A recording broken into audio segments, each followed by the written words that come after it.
This episode of the Paddy Wagon is brought to you by Mortal Triumph. Mortal Triumph isn't just a clothing brand, it's a lifestyle. Death is the only finish line, and until then, the only thing that matters is how hard you push, how much you sacrifice, and what you leave behind. Be sure to visit mortaltriumph.com and check out the most comfortable shirt I guarantee you will ever wear. Don't forget to use Paddy Wagon 10 at checkout for 10% off your purchase. Mortal Triumph, at the end of the day, the work is the gift.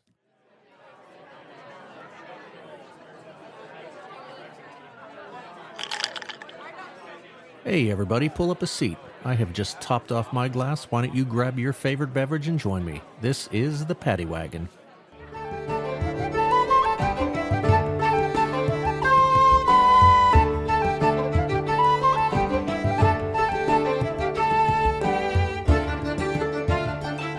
Ladies and gentlemen, welcome back to the Paddy Wagon. I'll say it. I say it all the time. We got a good one for you here. We especially have a good one if you're a fan of alcohol, specifically wine. Doesn't matter what kind, but we have someone with many talents and many a background here today. So, Sage, you stop me if I get any of this wrong. I'm just going off of what you let me know, okay? All right. We've got anything from PR to real estate to owning a couple of small businesses, retail, okay?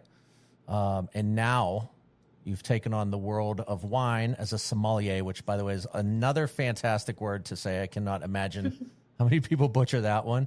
Known to her closest friends as the queen of side quest, Sage Toomey. Welcome to the show.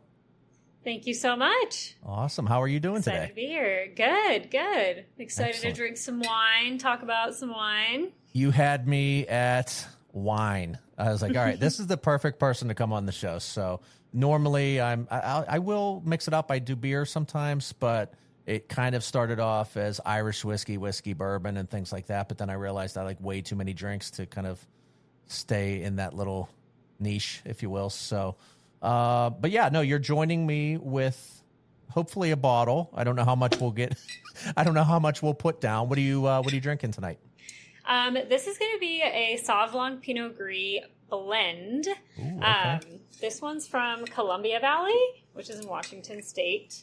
I was pretty surprised by this because I don't think I've ever really seen these two blended before. Okay. I was going to say, when you said that, it sounded interesting just because I was like, that doesn't sound like anything I've heard before. Yeah. And So I it's guess a really technically pretty you can bottle. blend whatever. Oh, I like it. It's an awesome bottle. Yeah. Okay. But yeah, this was a Very sample cool. bottle that one of my friends gave me. So, Nice. yeah, Do you get a lot of sample bottles in your field? I do. I get a lot of sample bottles. I'm a My little fridge jealous is of that. Full of them at all times. I don't get any sample bottles. I get a gift every once in a while if we have like a party and somebody stops by, which I'm appreciative of. But nobody just drops by and says, I've got a sample of something for you. Did they ask you to do reviews and things? No, me not really. I'm not a buyer at this point. Okay, gotcha. Okay. But I have a lot of friends that sell wine, just from being in the industry, and like it's a somewhat frequent occurrence. Like last night, my friend was just like, "I literally have 12 open bottles that I'm about to throw away. Do you want them?" Like, yeah, I want them. The answer is absolutely yes. Yeah. Then we did a nice little wine tasting. So yeah. So I have a couple questions for you. Well, first, a statement. I have Pendulum Sauv Blanc, but I do want to say Sauvignon Blanc. It's just such a fun word to say, but you told me before the show Sauv Blanc works fine to 2022, but you said something interesting to me, and I don't know if it's a big area or even if you know the answer to this, but I noticed in looking at this is also from the Columbia Valley. Yeah, like I said, it's Washington State. Okay. They do... I believe they're pretty large. Like they do a lot of production there. Okay. So you'll see Columbia Valley wines a lot. Okay. Yeah, for sure. And I'm mainly into reds, full-bodied, medium-bodied, but I think of Argentina, France, Italy. I think of Sonoma, Napa. Okay. Yeah. But I noticed right in on the looking, menu with your yeah, big I bowls. noticed looking at the whites, there's a lot from Washington. And so that I thought was very interesting to me. Do you happen to know? I mean, I know it's a soil, it's a climate thing, but does it have something to do with that idea that we have of Washington being kind of rainy and I guess humid maybe? Actually, the wine growing regions in Washington are, they have some, I don't think that Columbia Valley is, but a lot of the other vineyards and stuff in Washington are actually going to be like a much warmer climate than somewhere like Oregon or even Northern California, because they're in Eastern Washington. Okay. So it's more high desert region. There you go. And actually a lot warmer. So that tracks. Okay. That was a good observation. Oh, awesome. Because it was like I was looking and I just kept seeing Washington. Yeah. And I was like, okay. So that's interesting. That is not what I was expecting to see. So I learned a little something while I was shopping because, like I said, I'm normally getting, I'll buy some whites just to have them on hand. We just redid our basement, so I have a wine fridge. So I was like, all right, well, we gotta have wine for everybody, and some our people are not going to want reds. So okay, very cool. Yeah, for sure. Sauv Blanc is a great agreeable wine to have. Well, how would you describe it in general to somebody that doesn't know what they want? Like if I don't know if I would describe something to you and you'd go Sauv Blanc, that's what you want. Or if I said, I don't know what I want, like how would you describe that type of wine? I would describe it as like, it's an acidic wine. It's crisp. It's refreshing. It depends a lot on the region, how fruity it's going to be. I'm expecting this one to be a little bit, like maybe a little bit of fruit, but not too much, especially with the Pinot Gris in there too. Okay. But yeah, overall acidic, dry, is going to be like the main descriptor of a Sauv Blanc. And then with, especially French is always that like crisp, dry, easy drinking. And then, New Zealand is the other major region for Sauvignon Blanc. And that's always going to be grapefruit, very grapefruit forward. You're going to learn something about me today. Hopefully a lot of things, and I'm going to learn about you. But one of them is going to be this dog shit palate that I have that I am trying to improve upon. But I had a comment that I was going to kind of mention later and just kind of thinking about what we would talk about today. But there's really no wrong answer, right? If you taste grapefruit and I don't, I'm not wrong. No, you're not wrong. I'm not wrong. You're not right. You're not wrong. It's really everyone's palate's a little different. Everyone's taste is a little different. And so, you know, I think that wine can be an intimidating thing to get into. I think maybe there's this idea of wine drinkers. I mean, literally they have a term called wine snobs. So, you know, that could be intimidating if you would like to get into it or you want to order a bottle for a table and you don't know what you're doing. What kind of recommendations do you have for those folks? I would say for starters, I do believe that the like snobbiness in wine, I mean, as much as the older folks are trying to hold on to it, it is kind of fading away. Like all the other sectors in the beverage industry, so beer, liquor, seltzers have been able to move away from that, and I think wine's just a little bit behind. But you should not be intimidated to ask your wine expert, whether it's your server, in a tasting room, at the store, whatever it is. They will help you, and also wine tasting is a learned skill. I wouldn't have been able to like list tasting notes a few years ago. But I mean, I have a textbook that has lists of tasting notes. And someone had to teach me how to taste wine. So, and there's a reason that wine professionals exist, right? Like that's our job, is to help you pick out wine. So you shouldn't be afraid to not know what you're talking about. Yeah. Well, if you think about something like just slam it back, right? You're going to miss so much. Did you have a drink of something else? Did you have a breath mint in?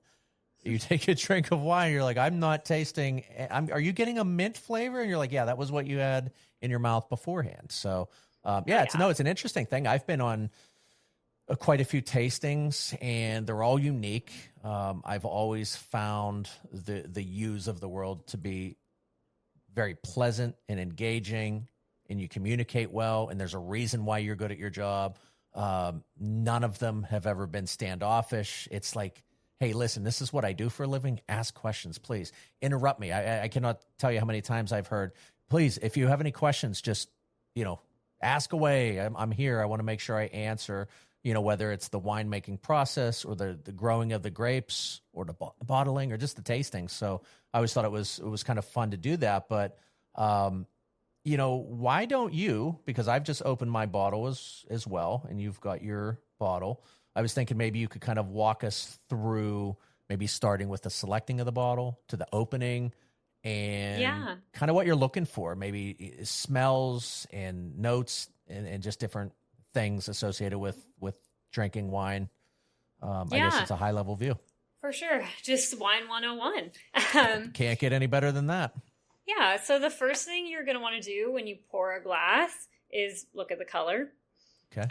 This is a white, so it's not as telling as far as the flavor goes, but you can still deduce some. Like if it was more amber colored, chances are the wine is going to have it's going to be bolder. It's going to have more flavor, or it's going to be more oaky buttery. But this, like a Chardonnay, would have more of that color profile. But Sauv Blancs are going to be this really light yellow color. Okay. And so you can kind of deduce it's going to be probably more crisp, acidic, just based on the color alone. And then you move on to smell. So swirling, you can do. Just be careful you don't spill it. I'm always good for that. It just like helps the aroma to kind of go up into the glass so you can smell it. The one that I'm drinking, super strong nose. Okay. So then you can try and pick up, like, what do you smell? I get like pears, I think, and apples. Yeah. That's like right on for a Sauv Blanc. Can I ask you a question? I've heard this, and let me think how I want to say this. I don't know if it's all alcohol, so I'll say I've heard it with bourbon. Mm-hmm. Is when you smell where you put your nose, right? If you put your nose on the bottom of the glass, the part of the glass that's closest to you, sometimes you get hit with a little more of an alcohol smell. But if you move your nose up top, you get some of those secondary notes and maybe notes that you would miss. Now, I've definitely seen it with bourbon, but I'm doing that here, and I'm not picking up on any difference in the smell. I haven't heard that with wine, so I'm going to go with it probably is like a bourbon specific because it has a higher ABV. Yeah. So you would smell more alcohol. Like with wines, you don't really smell the alcohol. We definitely, when we get certified, part of it is being able to guess the ABV within a range, but that's after tasting it. Okay. So how good are you at that? I'm pretty good at identifying the ABV. What are they normally, 11 to 15? Yeah, like 11 to 15. Okay. That's all right. That was like an actual somewhat educated guess, but I did not expect you to agree with me. I thought like a little lower, a little higher, which, who knows, probably. What's 15 is considered really high, and then like Moscatos and stuff will sometimes be like 9. Okay. Awesome. All right. So how does yours taste? All right. Give it a taste.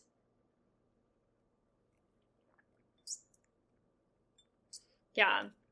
So I would say like what's interesting about mine right off the bat is that I would say this has a stronger nose than it tastes on the palate. Like I would expect it to have more flavor to it based on the way it smelled.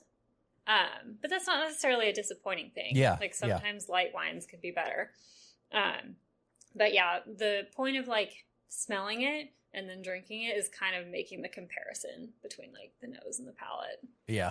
I definitely feel that this, and I think it always does. There's a little bit of a difference, but it's the full, complete picture of what you're doing. I have a friend that he'll laugh at this when he listens to it, but everything he eats, he smells. A cracker, it doesn't matter. He's puts it right up in his nose, smells it, then he eats it. I'm like, what are you doing? Yeah. And he's like, it's the experience. You got to smell what you're about to eat. It doesn't matter what it is. And I laughed at that, but I was like, well, it makes perfect sense because you do the same thing with drinks. You smell wine. Why wouldn't you smell a bite of something you're about to eat? And plus, I mean, it gets inside of you. You smell it, and so you get different notes. This one is crisp. Crisp is the word. Yes. That I would use as well. I get citrus. I feel like I get citrus a lot. So that was one thing that I didn't mention before with Sauv Blancs. They are very citrusy.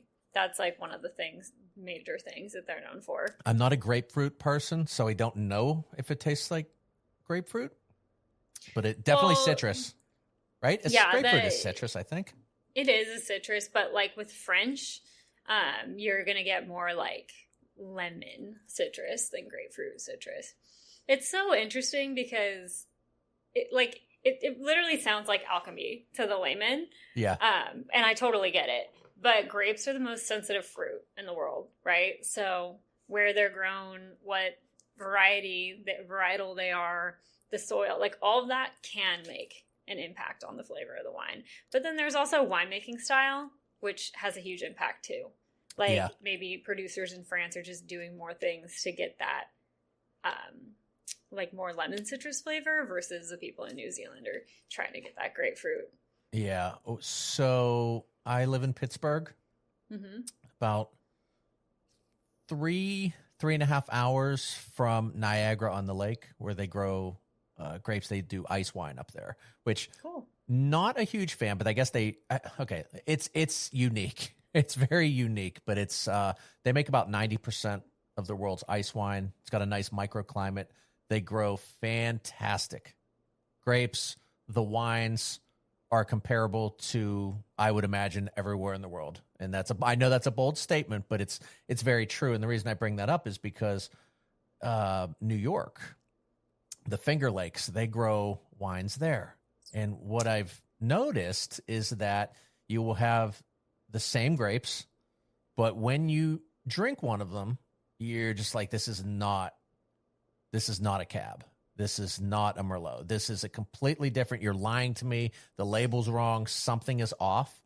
And I feel 100% the soil and the climate makes all the difference, because I've heard that going on tastings. And when you visit vineyards, it's a very sensitive, it's a delicate fruit. One cold snap can ruin an entire crop. But I have just noticed there's a very big difference depending on where the wine is grown, even from vineyard to vineyard. In example, California, Oregon, Washington, it's, right down the road can taste completely different. Well, I guess like maybe we should go back to like literally wine 101, because even when people are coming into my tasting rooms, I am surprised with how they don't even know like what a grape varietal is. Like they don't have a concept of that. So basically like the first thing that's obviously going to affect how a wine tastes is just the varietal that it is. So I think like green apple versus red apple versus whatever. And like they all taste a little bit different. Right. Or literally green versus red grapes. Like that you buy at the store. But there's more than 2,000 different types of grape varietals that are used for winemaking. So that's going to be the first thing. So like a Cabernet Merlot, those are varietals. And then I would say the next biggest thing is probably climate over soil type. Okay. Climate makes a huge difference. And then I love that you mentioned Finger Lakes, because they're like, everyone's talking about them these days. My friend actually did a wine like camp there. Okay. So she told me all about it. But they're making a lot of Riesling up there, which is similar, they do, which is German. So that makes it totally tracks to me, because I mean it's a cool climate in Germany, so they're doing cool climate wines in Finger Lakes. Like here in Arizona, we're growing mostly Spanish varietals because it's more of a mirror climate. Okay. So those grapes are going to do better. Whereas like a Pinot Noir, we don't do that here. Okay, gotcha. It's too cool climate. Actually, somebody's coming out with a Riesling though, and I'm excited to try that. I'm interested. That's going to be interesting. That's going to be interesting. Yeah. It's going to be, I'm super interested in what that's going to come out like. Nice. And again, it's going to be different, which is what's fun about this process. And when I go back to the Finger Lakes, their whites, I find, and especially their Rieslings, are comparable to Rieslings you would have elsewhere.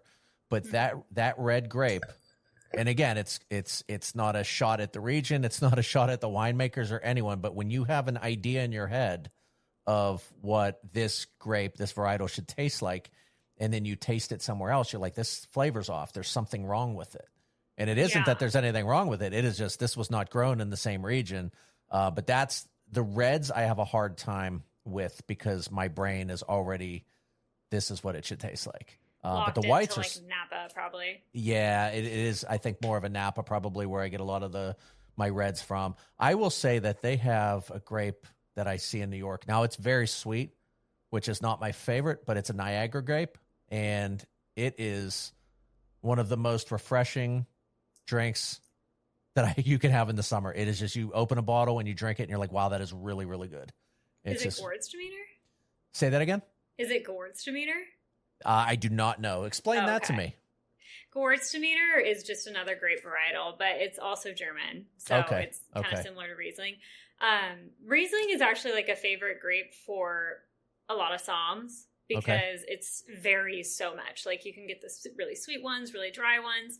It has a petrol note, so like gasoline, which is super, it sounds gross, but I like it. It's very interesting. And you know what? I kind of like the smell of gasoline. You know, who doesn't? Like, if you smell your hands, you're like, I got gas on it. That's like the best of the trip to the gas station.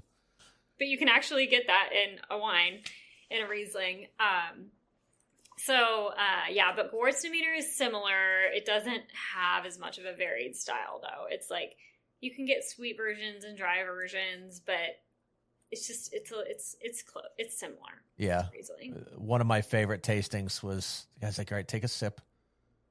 The whole room, and it's like, I just want you to think about it, smell it, taste it.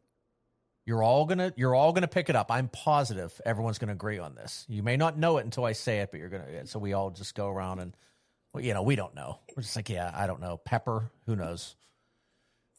And he says, salami.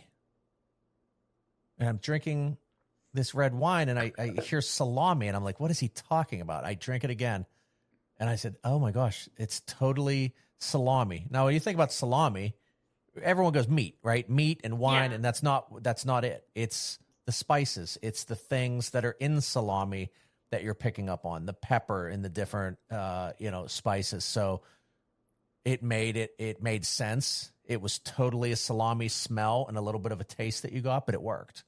And it wasn't disgusting, because when you say this wine tastes like salami, if you take it at face value, that's a bizarre statement to make. But when you break it down into what is salami or what is in, some of these cured meats, it made perfect sense. And I thought that was a very interesting experience to have, where, like you just said, gasoline, like that does not sound appealing, but it works. You know what's another, obviously this tasting note is never going to be on a menu, right? But we talk about it among like somms, cat piss. And it is a common cat note. Piss? Yep. Cat piss, okay. It is a common note in Sauvignon Blanc specifically. Cat piss. Like, So, if you think about it, like, it kind of... What's in cat piss? There is a scientific reason for it. Yeah. I can't remember the name of the word. I think it's like pyrazine, something like that. And it is just like a chemical compound. It's in Sauvignon Blanc, and it's also in cat piss. So that's why we kind of get that smell. So enjoy your next wine tasting, folks. Be sure to have the we got Sauv gasoline, Blanc. Salami, cat piss. Yeah, I know. Barnyard, but the cat piss one is another thing. Like, if you think about it, it makes sense. It does. Yeah. It shouldn't, but it does, because it's a chemical compound, and you're not saying I'm drinking cat piss, but there's hydrogen, there's water, there's all types of things in cat piss or anything you want to look at, and it's just, what notes do you pick up on, right? For sure. Ammonia comes to mind when I think of cat piss. It's not ammonia in the wine. Yeah, though. well, that's a good one, because else. when you smell that, that hits the nose pretty hard there. So, yeah. Okay, so let me ask you a question. I want to jump around a little bit before we get back to this, but you mentioned that you were from a small town in Oregon known for its political controversy. And I kind of thought Oregon, but then just the way you said small town, or not Oregon, sorry, Portland. The way you said small town, is that where you're from, or are you from somewhere else? And what is the controversy? It's outside of Portland, 45 minutes south. It's called Newburgh, and the things that it's known for nationwide, Well, it's number one is wine, actually. Okay. It's That's like good. in the heart of wine country. I love wine more than I love political controversy. I'm going to be. Me too. Yeah. Oh, me too. But then, like, the other thing that comes up if you Google Newberg, Oregon, is there was a huge political controversy with the high school. Basically, I didn't even go to that high school, actually, but my sister did, and she was going there while this was happening. They banned all political flags. So, like, that includes, obviously, the Trump flag, but then also Black Lives Matter, Pride, like, literally everything. Everything gone. Yeah. And I think that it started because people were bringing Confederate flags to school. Yeah. The school district didn't really have a problem with any of that other stuff that I just listed. But yeah, it was a farming community too. Keep in mind, most of the time when wine is being grown, it's a farming area. Oh, yeah, yeah. Yeah. So there was some of that. But anyway, banned all political flags. The students were not happy about that. So they sued all the way up to the Supreme Court, actually. And the Supreme Court, I believe, sided with the students. They said, you can't ban political flags. So... Oh, boy. That was the last time that town made national news, though. Wow. Yeah, because I think Portland, left, I think liberal, I think of everything. You know, I hate to say unfortunately, but when you turn on the news, right, anymore, and there's some stuff going on that I've heard that I don't do politics on the show for a reason, but what I think of when you say that is it's like, is there butting of heads in terms of, like you said, maybe a farming community up against a city or a town where it's like a blend of cultures, a blend of people, a blend of ideologies. And now it's like, well, now we're going to go ahead and butt heads, right? Definitely. Like, I think most people don't realize that, like, Portland and Eugene are pretty small geographically. Yes, that's where all the people live in Oregon. But outside of that, it is not liberal at all. It's very conservative. I noticed that about California because when you're not from California, you hear California and you go, well, I just picture a big Los Angeles and a big San Francisco, and you go out there and you're like, wow, this is all farmland. Like this entire state is farmland. So it's really kind of it's very interesting. I told plenty of people, I said, California in the West Coast in general, you definitely want to check it out. It's amazing out there. People, well, the politics. I'm like, put all that crap aside. That is one of the most beautiful places I have ever been, and I can't wait to go back. Right? It's just, and you can say that about anywhere. Don't not go to a place because of something. Now, if I get a very specific area. If you're like, I don't want to go to this area because this happened or this is going on right there on that street, but you know, to knock an entire state over a couple things I never understood. You brought up the Confederate flag, and that seems very off, way out there, right? It's out there, yeah. There's extremist groups in Oregon on both sides. Yeah, oh yeah. It's actually one of the few places that the KKK is still active. Good to know. But I mean, like, I lived there for almost 20 years, and like, I never encountered anyone that was a part of that, you know. But it was kind of word on the street that like it was such a remote area that I don't think I ever went there. But then on the flip side, we also have Antifa super active. In Portland. So like, yes, those guys did butt heads. Yeah. I don't think generally they don't get along, as they say. And they would go at it at protests and stuff. Not the KKK. I think that they hide, but the Proud Boys. Yeah. Oh yeah, those guys. Yeah, I don't know. I don't like the hiding behind a mask thing. I think you just go ahead and say what you got to say. Take the mask off. I will say this about the flag. Scary. Yeah, it should be, right? That's not anything that should be going on. I'm a big free speech person for everybody.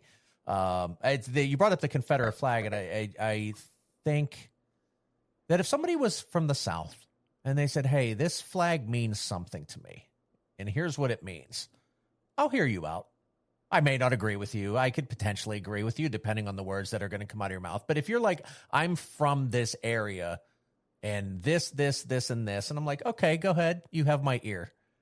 But anywhere else, it's like, I know what message you're trying to get across. There's a very specific message We know what you're trying to that say. you want to deliver with that flag, and it's not state rights, right? It's not. No. I'm not going to hear that argument from certain people if you should have no historical connection to a certain thing. That's just that's kind of off-putting when you think of Oregon and that flag. Ultimately, it's rage bait is what it Oh, is. 100%. Like, ultimately, like, they're just trying to make their classmates mad. They're trying to get in fights. Like, Yeah. it's ridiculous. Like, Yeah. yeah, they should ban the Confederate flag at school because all it does is cause problems. Well, it's again, it's a statement, right? Yeah.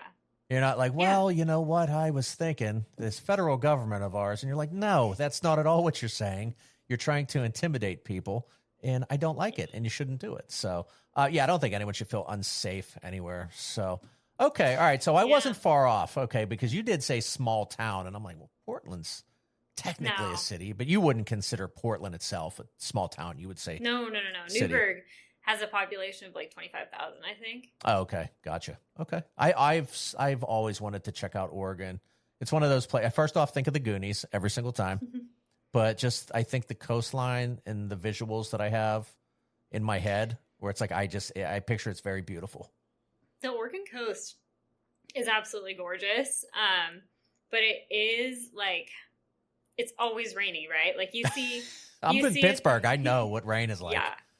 I mean, you see these photos of Oregon, and it is always gorgeous, but they get it on like the 2 sunny days of the year. Yeah. Like if you go and it's not July or August, there is a good chance it is going to be raining the entire trip. So, have you seen what I look like? Is my lighting okay?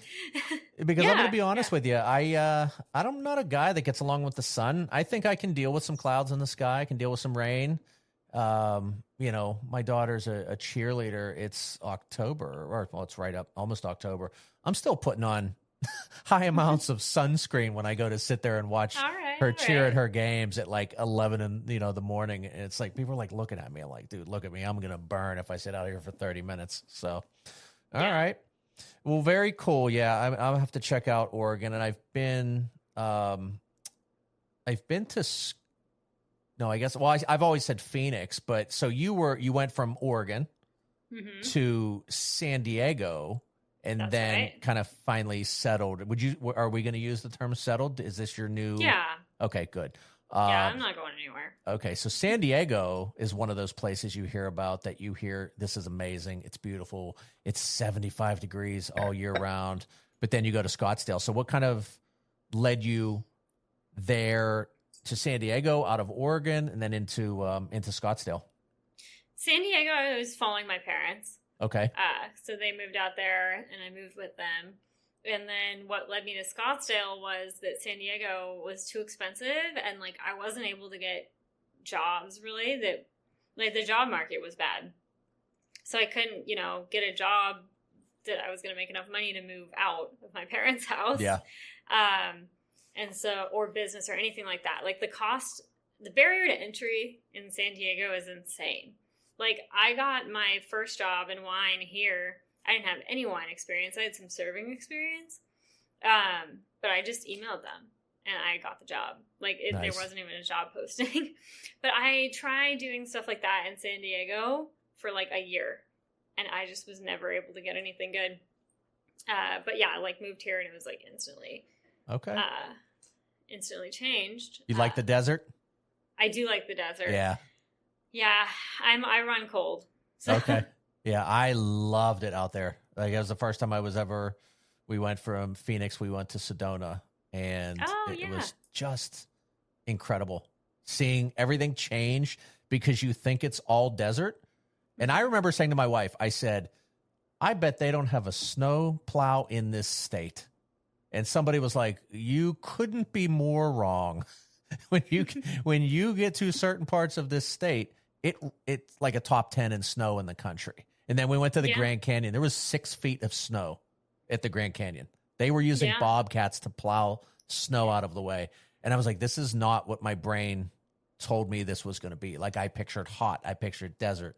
But Phoenix was just awesome. Seeing those cactuses, or cacti. Sorry, I said cactuses. What a dummy.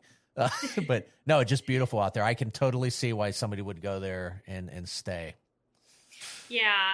I mean, and Arizona has a super diverse climate. Like, obviously, wine grown here is not grown in the valley in Phoenix. It's way too hot. But it's like we have these high desert regions that are much cooler. So you'd be growing some raisins out there, right? In that temperature. I don't even think you could like grow a Concord grape here. Like, which is pretty straightforward, easy, right? That's just like a table grape. Yeah. Okay.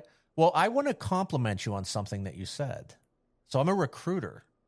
Oh, okay. And for everyone listening, what she said was they didn't have a job posted and you reached out to them. Hats off to you. Do not ever change that about you if you ever find yourself in the job market or you ever give somebody career advice. I got a job like that too. I called the office and the guy said, I didn't leave my phone number. I thought I just put the email. How'd you get the phone number? I said, well, I just looked it up online. And he goes, oh, okay. He said, well, just curious, what made you call? I said, well, I figured everyone was sending emails because you gave your email address.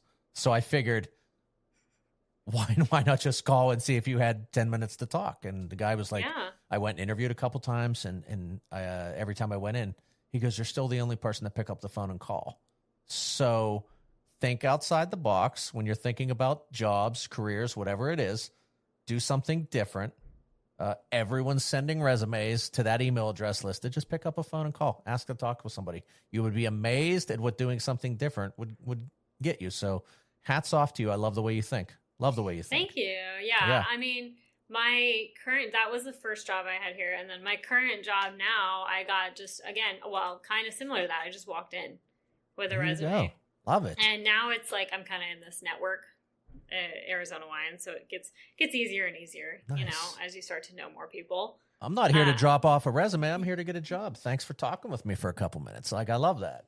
That's great. Yeah, I don't even remember like being interviewed at my current job. I think she just called me and was like, "You're good." Yeah, that right there is like somebody's just putting forth some effort, and I think that translates to other areas.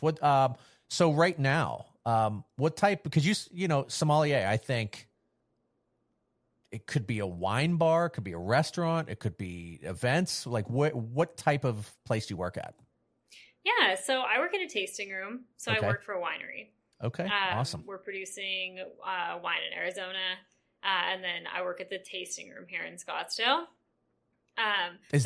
What it is called, the tasting room?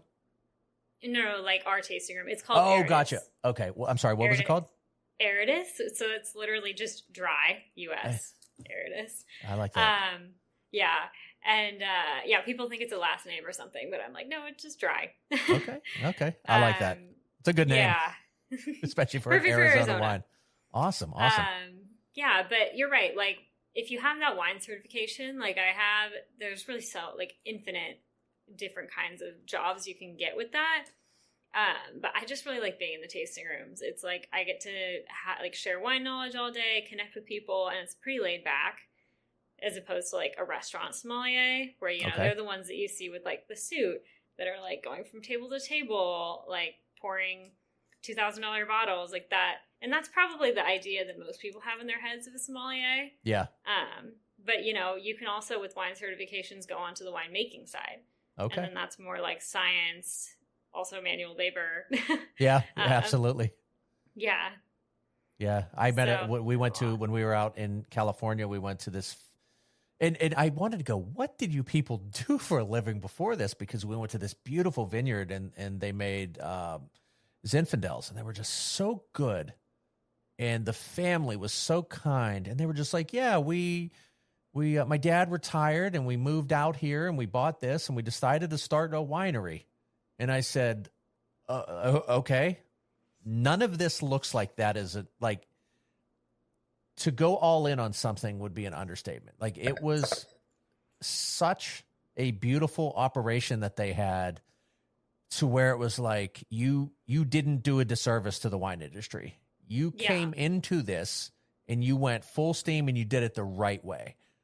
Everything was immaculate. Just everything that they did with the process and everything. I was like, wow, this is a really entertaining place to be. Your wine is great. Your family is very knowledgeable, but to be able to learn all that stuff. So from your standpoint, right, is it a certification? Is it just training? Is it both?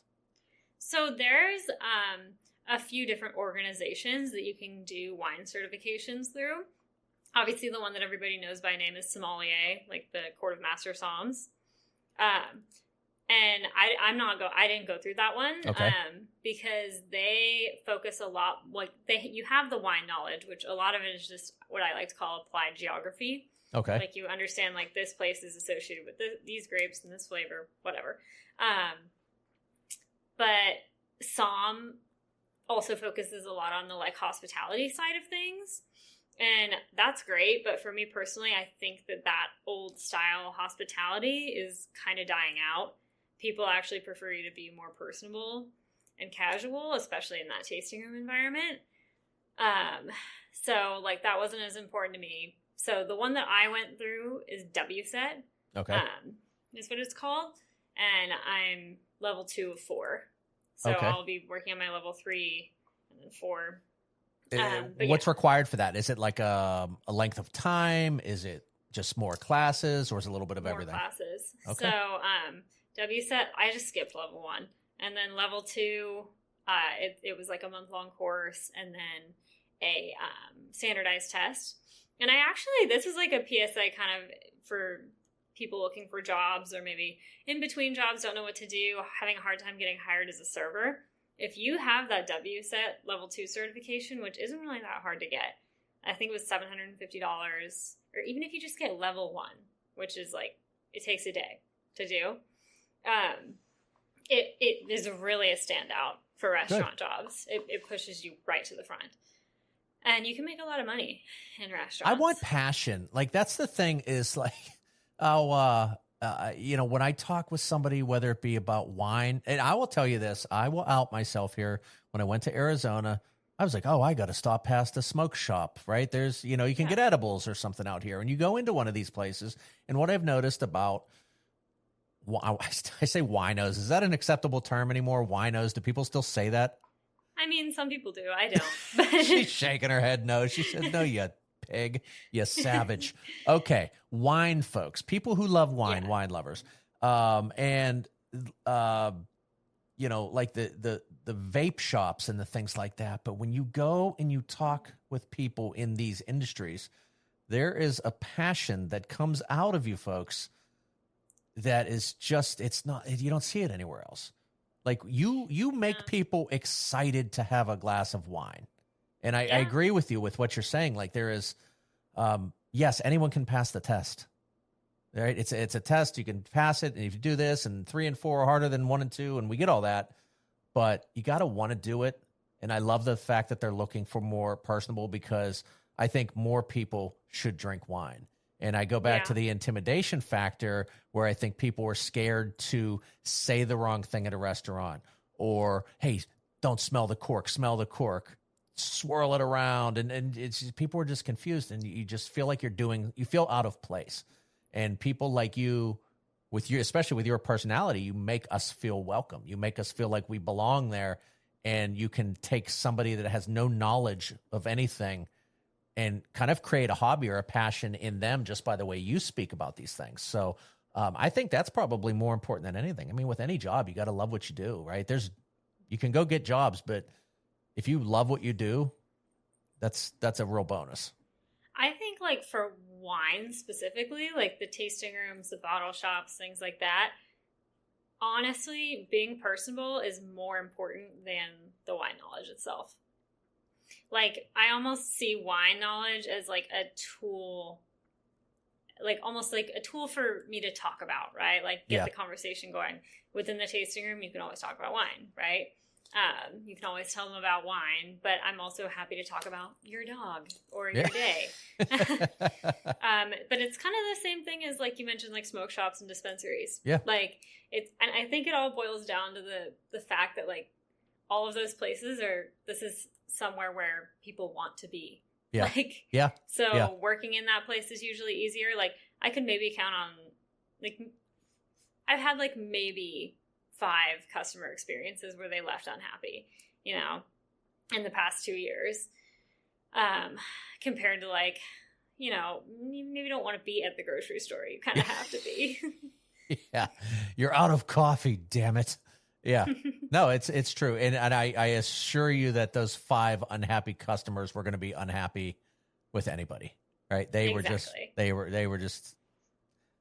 were in your life, and they were going to soon be out of it, and they were going to be that way no matter what you did. And you just smile and say, thanks for coming in. Hope to see you again, even though maybe we don't. So now let me ask you this. I worked in hospitality. I've waited tables, kind of bartended. There's always drama. Okay. You know it. I know it. Right. You said you were in hospitality. Did you wait tables? You worked at restaurants? I used to work in restaurants. Yes. Okay. I would still consider the tasting rooms hospitality in regards to the drama. That was going to be my question, where it was like, I miss it. I don't miss it. Then I was like thinking in my head, I was like, will you get to open like and just laugh with me, please? Like sleeping with coworkers. Why is it acceptable in hospitality but nowhere else? Like we were just watching this thing on cruises where this woman was like, I was sleeping with one of my coworkers when the ship's engine stopped working. And it's like, you couldn't say that in any other profession. But so the wine room and all the fanciness of the wine, you still have drama there. It's the Wild West. It's the Wild West. I love it. It is. Hospitality is the Wild West. Anything goes. It's interesting. It's like, you know, a doctor, or a nurse or whoever, there's rules. Like, you can't really be friends with a patient. You can't date a patient. But we don't have that rule in the service industry. And we're drinking alcohol. And we're all drunk all the time. I was tasting alcohol today, and you are way more handsome than you looked at the beginning of this shift. Right? Yeah. I got you. It's crazy. It never ends. And like, I don't know what it is about like people in wine, but they're just, to me, it's like, they seem like they're even more prone to drama than just regular restaurant Really? people. Shit. I would have thought the opposite. Like, cause they aren't serious, right? Like, I mean, yes, like I love wine. I'm passionate about wine, but like, why, like, I don't know why they take themselves so seriously, but that in turn causes a level of drama, I think. So does that go to kind of the hoity-toity idea that some people have about wine? Do people feel that they're special because... I think so. Okay. That's what I'm trying to picture because, and again, you always know there's something going on behind the scenes. No matter what you do, you know there's something.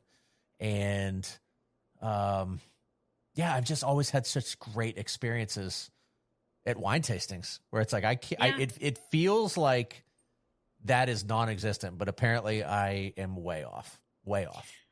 I mean, I think that from a customer standpoint, like you're always going to get a friendly experience in a tasting room or in a wine shop, but like from the worker's perspective, like, you know, when you get into management and all this different stuff, and it's like they just take it really seriously, and it's like, yeah, you should take your job seriously. You should be passionate about it, but also this is an establishment that's selling alcohol at the end of the day. It should be light. It should be fun. Everybody should be having fun.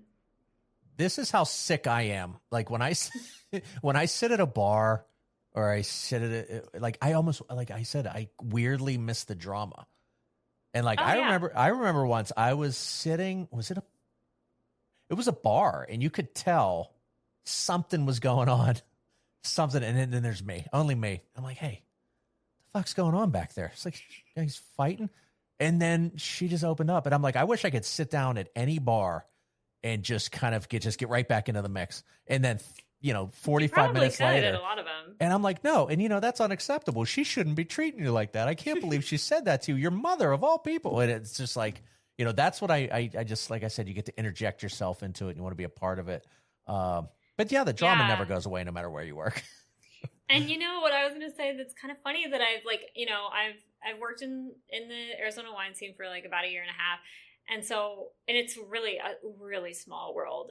But around the year mark, like people, as in like regular customers, start recognizing me, knowing me, whatever, along with all of the other people that have been there a long time.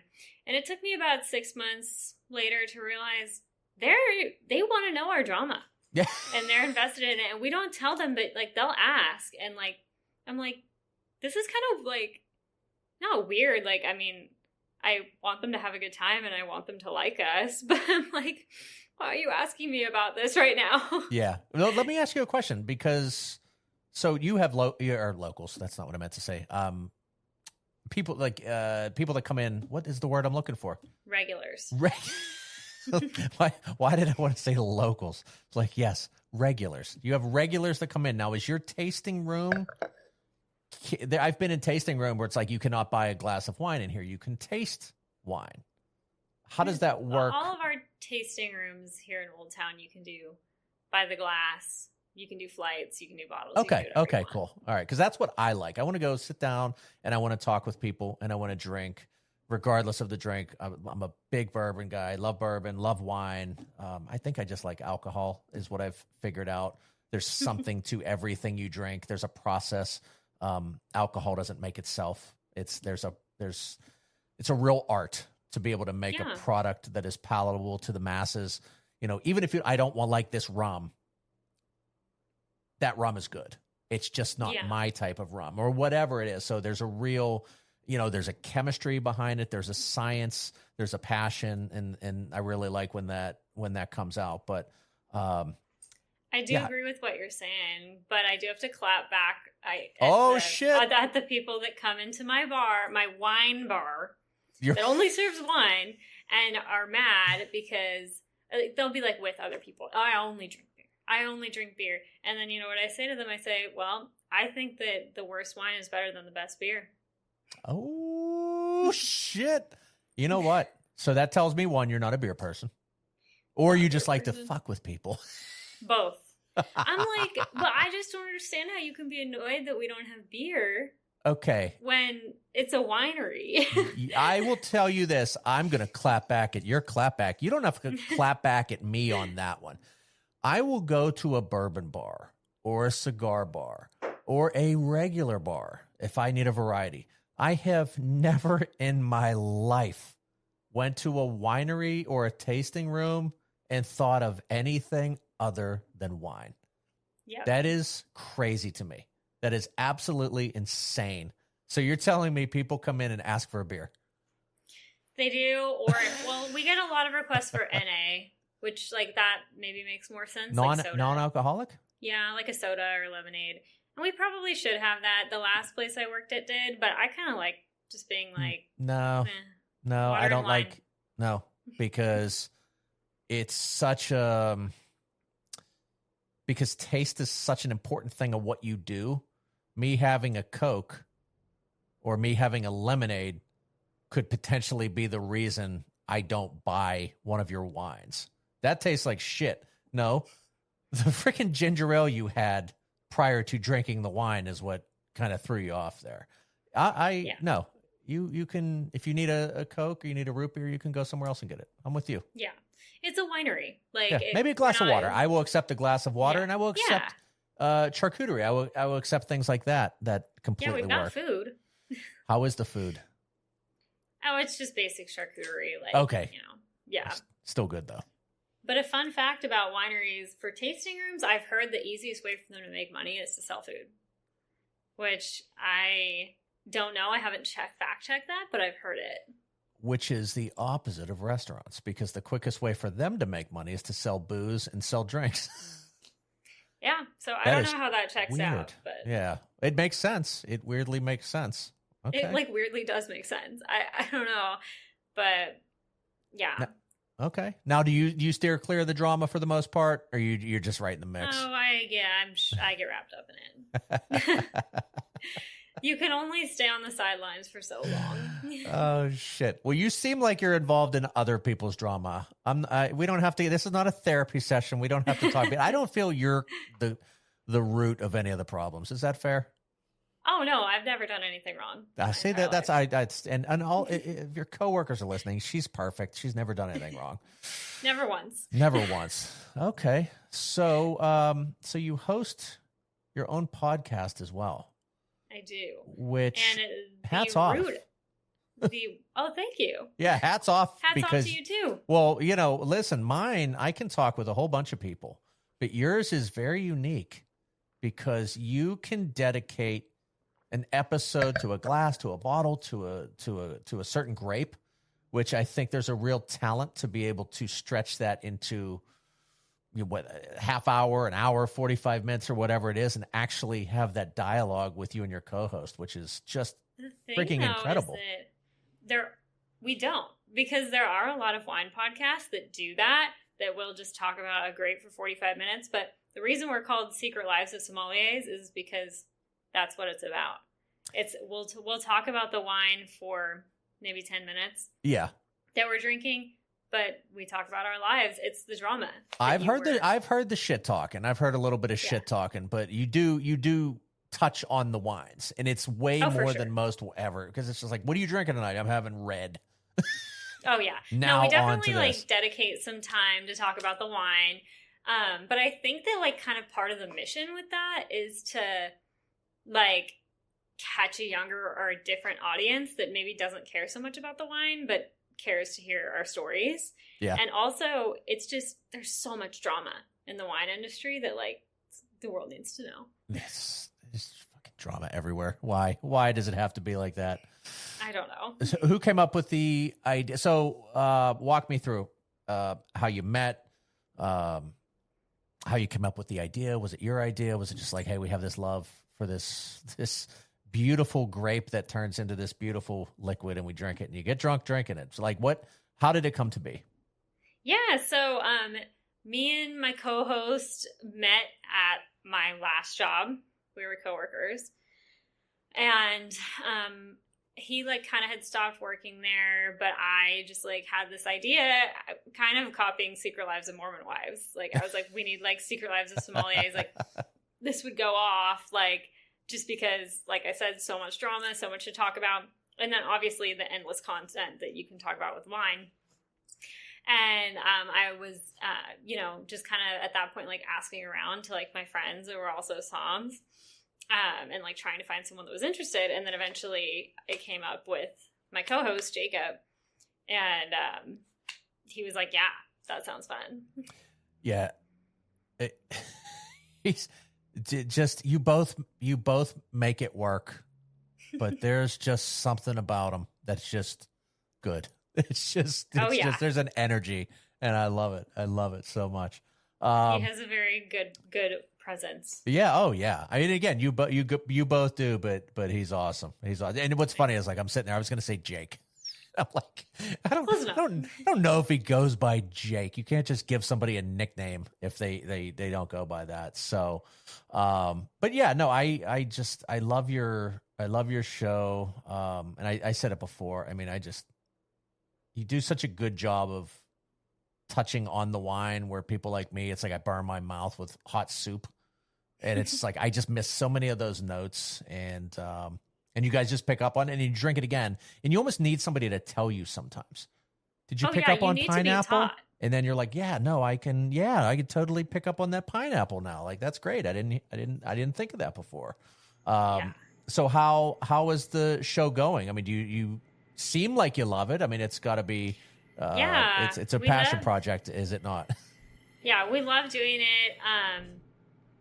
It's just been we kind of did make the mistake of pre-recording 5 before we put anything out, because I had a concept I'm going to release them all at once, the first 5, so that way there's content on there. But then it ended up taking me so long with downloading, editing, uploading that we ended up being backdated for a long time. But we took some time off recording to get caught up, and now we're almost caught up. Okay. Oh boy. Yeah, I go through, as you found out, lulls, I guess. I don't know what you'd want to call it, but I will put a post out. I will go to try to find guests, and I will get hundreds of people that want to come on the show. And I want to have everybody. I love making new friends and talking with people and learning about people. And regardless of what they do, I just love talking with other human beings. It is so much fun. However, that takes a lot of time. And so there's a process to that. So I originally hosted this show with somebody else, which, you know, we've talked about it before, but that's my buddy, man. No, we didn't stop working together because of anything other than some some other details that had come up with our jobs and things like that. Maybe some people don't want you to have podcasts in your line of work or whatever. So you can get what I'm saying. But I just pretend like everybody I work with, they're not going to hear it. Yeah, that's all. That's all. And so the we had 5, I think 4 or 5 episodes recorded, and we decided we're going to put them all out at once, just a bulk, just blast everything out there. But the thing you got to watch out for is when you reference something specific. Because I was like, yeah, we can talk about the Super Bowl. And he's like, sure, we definitely could. And this episode is going to come out 3 months after that. So we can't. We had issues with that too. Yeah, and that's where you got to be careful. I was like, no, we can't talk about current events. Like, this isn't going to be out for like 3 months. Yeah. So how did you kind of overcome that? Did you change the way you do your recording schedules? Because I still like to do them in bulk, but I'm just aware of timely things. Like, you definitely cannot do current events when you record in bulk. I think that, like, it is important to us to be able to have that, like, current event discourse. So going forward, once we restart, we're just going to be on a schedule of, like, record this day, upload this day, then, like, a few days later. Yeah. Is your process pretty down in terms of editing? Editing, yeah. I've got it down. I have some hard time with some of the audio stuff, but, I mean, it only takes me a few hours to do each episode. Who doesn't? Yeah. Who doesn't have that problem? Okay. Seriously. All right. Well, that's good. No, you guys you're doing good things. Like I said, it's a fun listen. I definitely recommend it to everybody. And even if you don't like wine, I think that's what it's. Servers can listen to it. Bartenders can listen to it. Like, I would say that I think you get a lot out of it from the hospitality crowd, but just in general, it's a good listen. So question for you. And I said wino before, but we'll just say wine lover to sommelier to wine lover. Like, how did that work? I assume you didn't like hate wine before you got into it, but no, I liked wine. What came first? I liked wine. I didn't know a lot about it, but it was like pretty much always my drink of choice. And I actually liked it enough that my mom bought me a giant wine glass for Christmas one year. And I'm talking like it's like 4 feet tall. Like, it's no shit, joke. that's not what I thought. Yeah. I thought you were just gonna say, like, capacity wise, it holds like 7. What's a wine pour? 5 ounces, right? Yeah. Okay. It holds 5 or 12 ounces. No, you're like, it's holding gallons. Nope. I think it was 65 bottles. We figured it out. I'm sorry. What? It was 65 bottles. Where on earth? Okay, let's start with this. What is it made out of? Glass. It's made out of glass. Mm-hmm. Wow. Costco sold them as I would have promo. broken that thing. Oh my God. 65. How fucking tall was this thing? It's 4 feet tall. So it's almost as tall as I am. Oh my God. Where do you keep a 4 foot tall wine? Oh, hold on. No, this is important I'm looking at it. It's in the corner. This is an important question.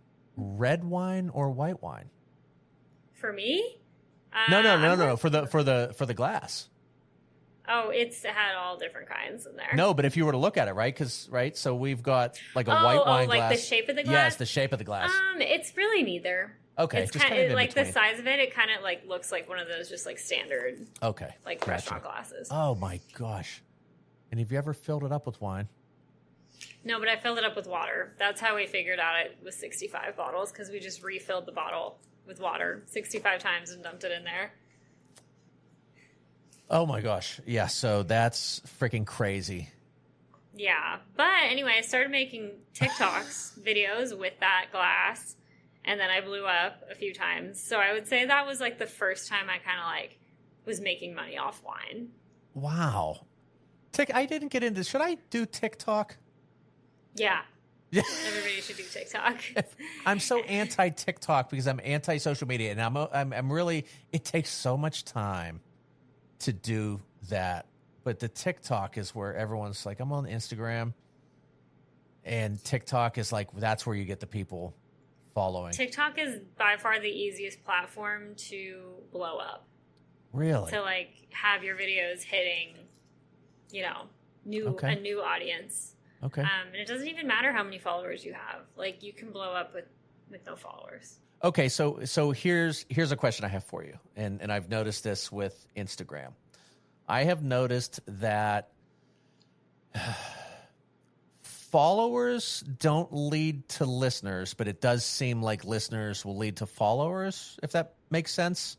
Where it's like if you listen to the podcast, you're more likely to follow me on social versus somebody listening and seeing quick hits, right? Like the short form content like you'd have with TikToks, IG Reels, Facebook Reels, things like that. Do you see a better conversion rate with people coming to your show because of the TikTok videos, or are they kind of all the same? Do you know? I don't think that we've even been live for long enough to really tell. Okay. But what I do know is that like podcasts that I've seen blow up that like I'm a fan of in recent history have pretty much been because of TikTok. Really? Like, they posted enough TikToks, had enough viral videos to get people's attention. And I've definitely started listening to podcasts that I found on TikTok. Okay. So I don't have a big wine glass. I don't have a wine glass to get anything cool going. It's this face. It's an occasional joke that makes somebody laugh. What would I do? Like, are there videos of just people just podcasting and they go? Yeah, I would just post your podcast clips. I use an AI editing tool for the podcast clips called Opus. Okay, yeah, I've heard a lot of good things about that. Yeah, it just like auto does it. It auto grabs what it thinks would be viral clips and then just makes it for you. And then you can just use that. And like, I haven't had any podcast clips go viral yet, but I've had ones get to like 1,000 views, which I'm like, okay, I'll take it. Like, imagine that works. In your room. There you go. There you go. It's like, I'll take a couple hundred, 1,000's better. Okay. All right. So back to the wine part out of the big glass. Now I want one of these. I can't believe you have a fucking wine glass that holds 60 bottles of wine. Actually, I have 3 because I've collected them since then. Oh Every time I see that on Facebook Marketplace, I'm like, wow, that's coming home with I'm like in awe over that. Okay. So the normal wine drinkers of us that just, you know, have a glass here and there, right? Red with meat, white with fish. And then it's just like, that's all we know. Is there anything else? Like, what do you consider when you're selecting a wine? I'm actually a vegetarian, so Okay. I don't really do the meat pairings. Like for I mean, I know the concept to help other people, but like my favorite thing that I tell people to try with their wine is popcorn, like buttery popcorn, because that just like, it's not gonna, it's a simple flavor, right? So it's not gonna change the way the wine tastes too much. Okay. But that like fatty butteriness makes wine seem less acidic and more fruity. So like if you were to try like a sauv blanc, let's say, with no food versus like with butter popcorn, it's going to change it into a smoother, more fruit forward wine, or at least that's the way it's perceived to you. Okay. But it's a really like basic food pairing, and it's a good place to start in like how food makes wine taste different. Yes, it absolutely does. And you messed up, and I'm going to tell you why you messed up. And I mean this in a joking way, but maybe I don't. I don't know. I literally I mentioned kind of finished the basement. We put a bar in. I just bought a popcorn machine for movie night with the kids. There you go. And when I say we have gotten use out of this popcorn machine, and I have just figured out the right amount of salt and the right amount of butter, and it is just, that is such a great piece of advice to give somebody for wine, because I've done it. I've had wine. Now the problem is now I'm going to go back and try it again and try to pick out some of those notes that I didn't before. I would a lot of the times have oyster crackers or like a matzo bread or something like that, because it's so dry and there's really no flavor to it. Yeah. It's certainly not going to help with the fruity concept that you just explained, but to get the actual flavor of what it is you're drinking, I've noticed something like just a cracker, just no flavor to it. A saltine even does a really good job of kind of cleansing your palate. Yeah, salt. You disagreed with that statement. Go ahead. Salt does impact the flavor of wine in the same way that like fat does. So, okay, but not in a good way. You almost shook your head like no, you're like, no, no. It isn't. Okay. It's that same effect, right? I gotcha. It's more fruity. But if you're trying to like, just drink the wine as it is with no impact, I've seen people use tea as a palate cleanser or coffee. Okay. Like you just smell it in between tastings. Like they do it when you buy perfume or cologne. Same thing. Yeah. Okay. Yeah. So that'd probably be the best thing you could do. Okay. Now, would you kind of like sip the coffee and spit it out? No. You would just like smell it, like the same thing with perfume. Oh, just literally smell. Yeah, because so much of wine is smell. So, yeah, That's good to know. The last time I was at like a super high end winery, they had tea. I'm not a tea person. I would swish tea around. You ever watch Ted Lasso? Smell. It was like smell. It was tea leaves. Sorry. Okay, I should be gotcha. more specific about that. No, you're good. You're good. I still have it in my head to like drink the tea or drink the coffee, even though you're clearly saying just smell it. Okay, that's good. Water is a really good palate cleanser too. Yeah, it is. Speaking of which, let me take a sip. Do you have any rule-breaking wine pairings? Anything that you're just like, they say you shouldn't do this, but this does work? And I also don't give a shit. I'm just going to pair this anyway because I like it. Because I'll tell you right now, I'm not a vegetarian. I will drink a glass of white wine with a steak. I will eat fish with red. Like, I do not care. Judge me.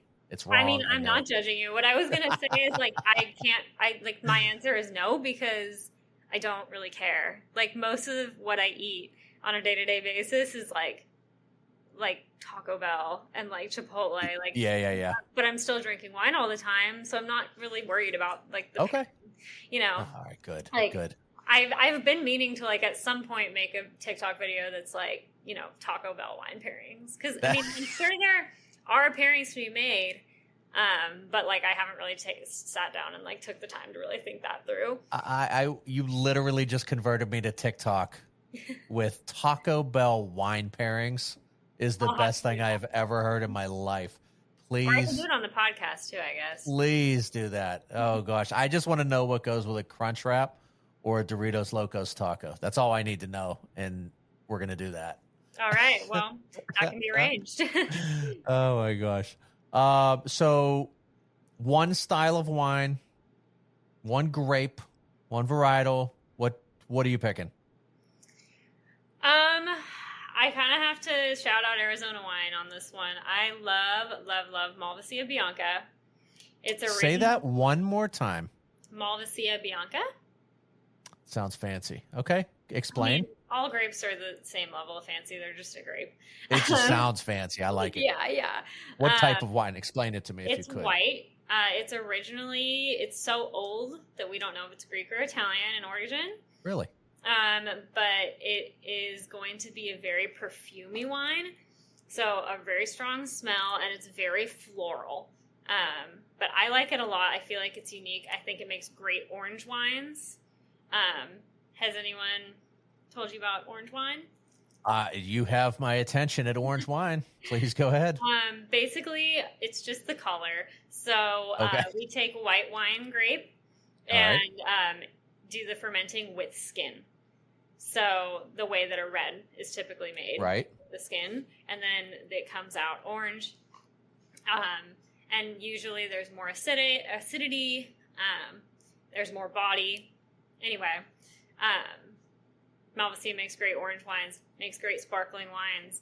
It's a great grape, but it does really well here in Arizona. I am looking this up. That's why I'm trying to. That's why I said shout out Arizona. Yeah, no, I like it. I'm looking it up, and so I guess my first thing is, if I look up orange wines, I don't want I don't want to buy an actual wine that somebody tried to make out of oranges. So nobody does that, right? So if I look up orange wine, I'm getting what you're describing, right? Yes, I mean I'm sure there's fruit wine. out there. But if it looks like a mead almost when you look at it. The color, yeah. Yeah, absolutely, like a honey flavor. Oh, that's interesting. Oh, I'm gonna have to try that. But no, you're not gonna get orange wine with oranges. It's okay. It's like saying rosé. It's just a different way of doing the grapes for a different color. Interesting. Okay, I like that. One of the things I noticed about wines, and I think this, again, goes back to people that are afraid to maybe step out of their comfort zone or ask questions about wines, but bottles aren't, and you can maybe elaborate on this, but a lot of it has to do with the crop, right? A good bottle of wine does not have to cost $100. There are fantastic bottles of wine that you can get for $10 to $20 that will win competitions. They're so good. Do you one, I guess, do you have a comment on that and maybe elaborate maybe on what leads to that? But also, do you have any favorites that would be affordable, say in that 10 to 20 price point where you're just like, listen, I will recommend this above $500 bottles of wine? What I like to point out to people is that, like, wine is not immune to name brands, right? So everyone can understand the concept of, like, you know, a Louis Vuitton bag, right? It's nice. It's well made. It's nice leather. There's nothing wrong with it. But you can get a leather bag that's just as quality without that label for a fraction of the price. So wine is the same. Like when you get like the Prisoner or, you know, big name brand Napa Cabs, things like that, they're not bad wine. They're great wine. Fantastic. But they've put a lot of money into like marketing. The same thing as Louis Vuitton did. So if you know what you're looking for, you can get something that's at that same level of quality for a much cheaper price. Now, I don't think you're going to be able to find any Napa Cab for $10. But maybe $15. I don't think I have either.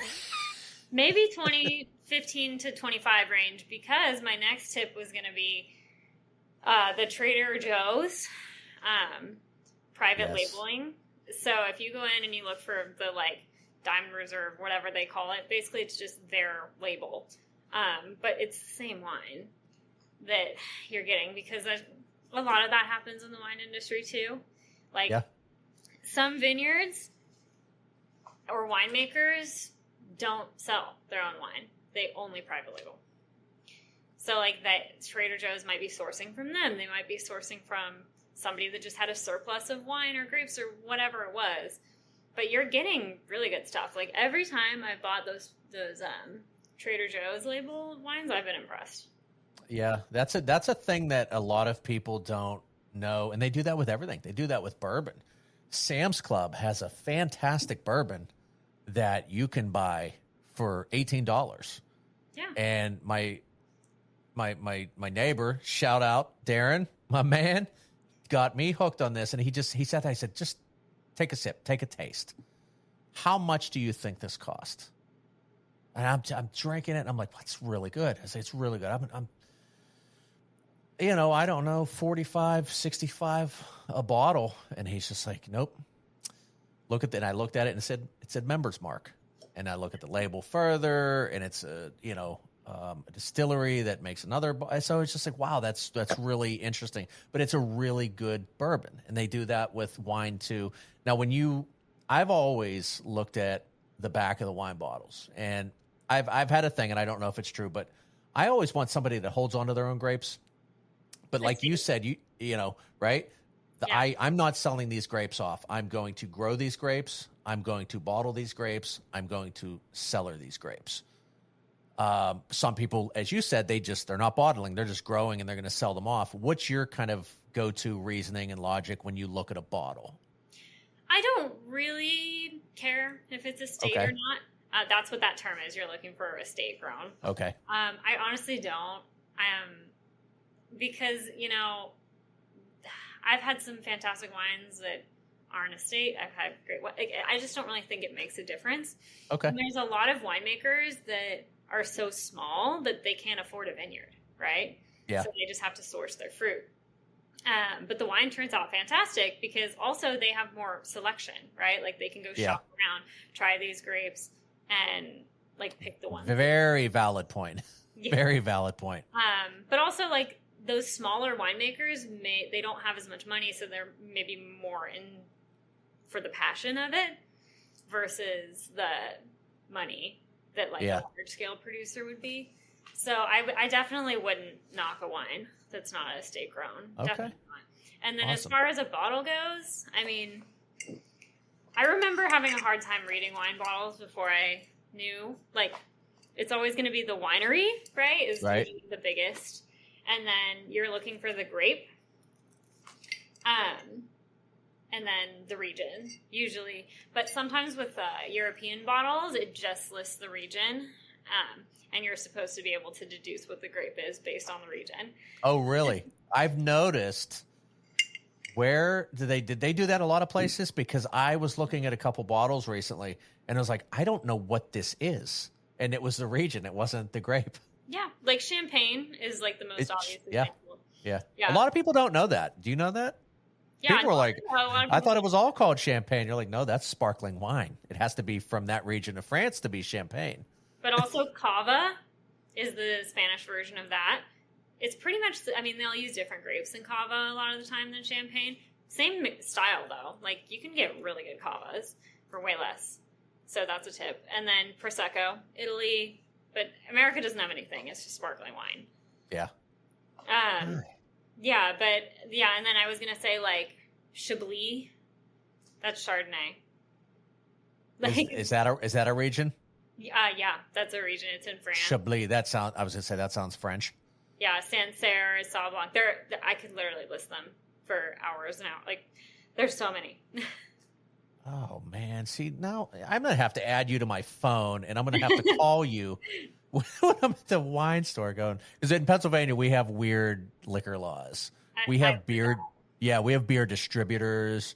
Mm-hmm. We don't have beer, wine, and booze at, like, Walmarts and grocery stores. Like, it's you have to go to a specific place to get your beer, then you go get your wine, and then you get, it's very bizarre. So I don't like it, and I need the state to change that.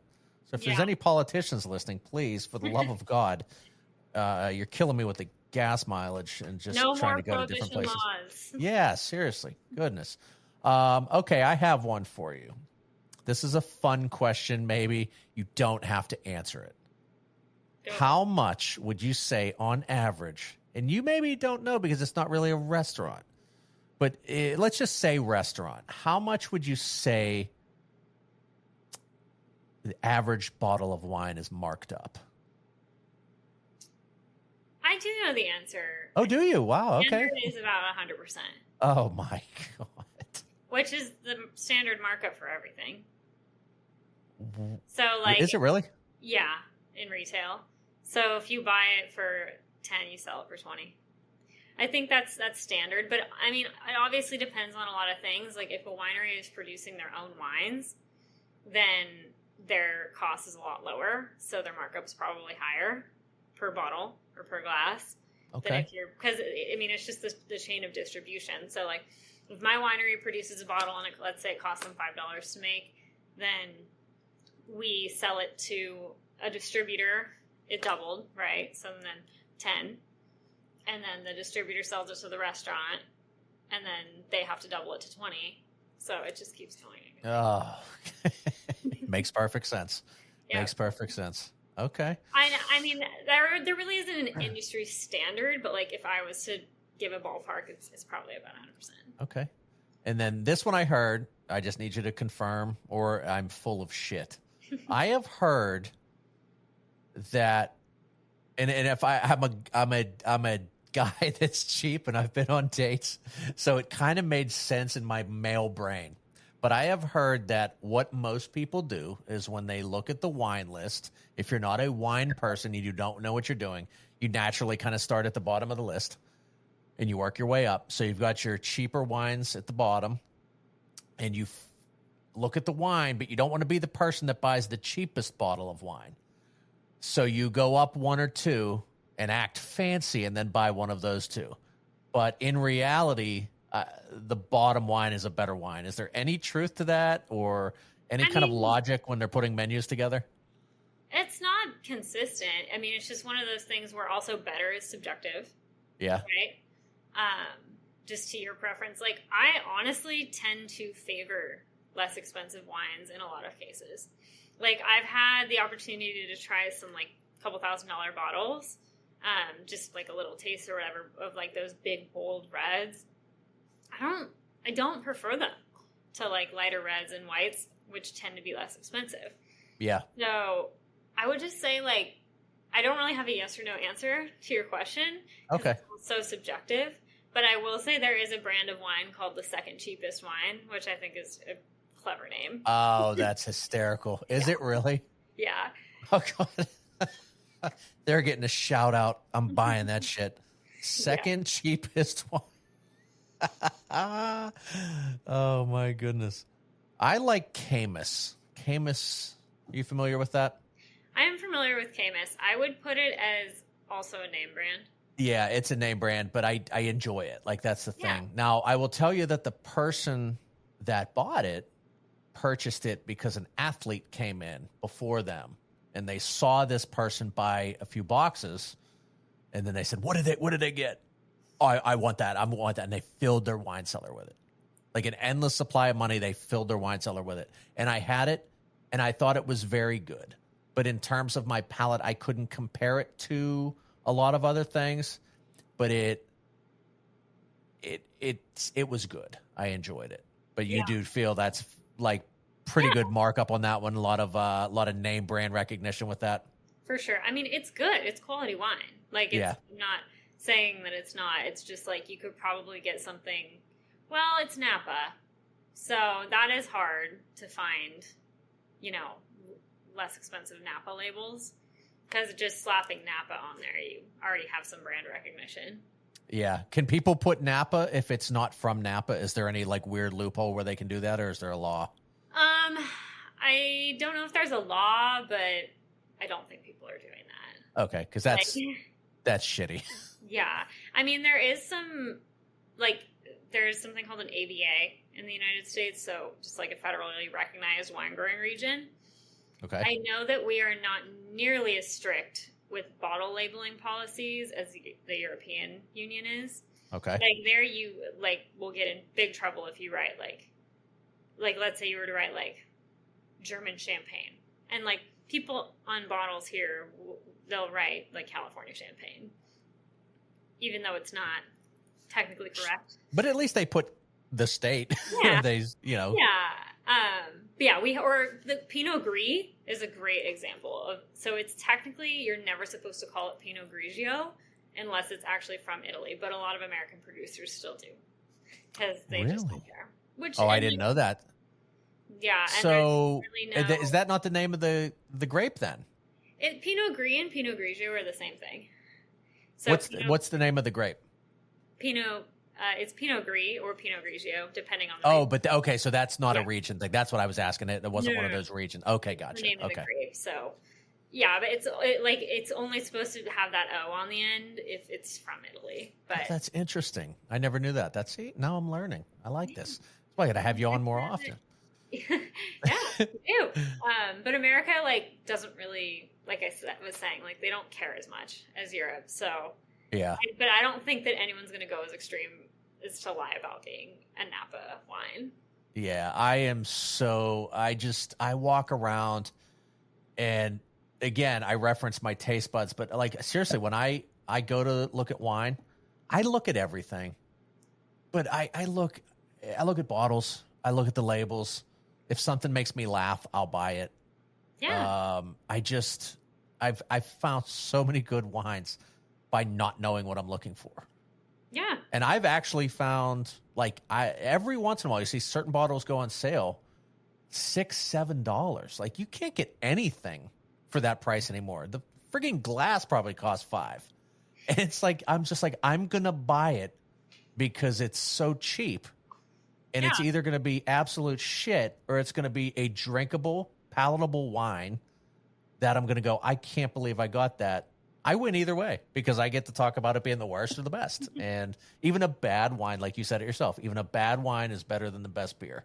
Yep. Right? My opinion. Unless it's like vinegar, then we're on to another story. Unless the wine is actually bad. Like, it has been open too long. Have you ever opened a bad bottle? I've never seen a bottle sent back. Yeah. So, corked is the term that like is used to describe that. It basically means like a bacteria gets into the cork and then makes the wine flawed. That's why we do that whole presentation with wine and like let you try a little bit. It's not to see if you like it; it's to see if it's corked. Okay. If I say if I have a very expensive bottle of wine, and I say absolutely not, this is if I would use the term corked, I'd say this is corked. Yeah, you can send it back. And then would you try it too and go, oh yeah, no, you're right, or would you go, this is good. You don't know what you're talking about. Probably depends on the establishment. For me, I would probably just let it slide. I mean, but I'm not selling bottles that are worth $1,000. Yeah. So it just totally depends. But you definitely want to use the buzzword corked if you're sending a wine back. Okay. But yeah, so that's how wines become flawed. And what I was going to say is, it used to be about 10% of bottles would be corked. Really? It's down to like 1%. Wow. Because we've gotten better with technology. Is the artificial cork better? Does that help, or do you prefer natural cork? I don't know the difference between like those plastic artificial corks and the normal cork, but screw tops help. Really? Yeah.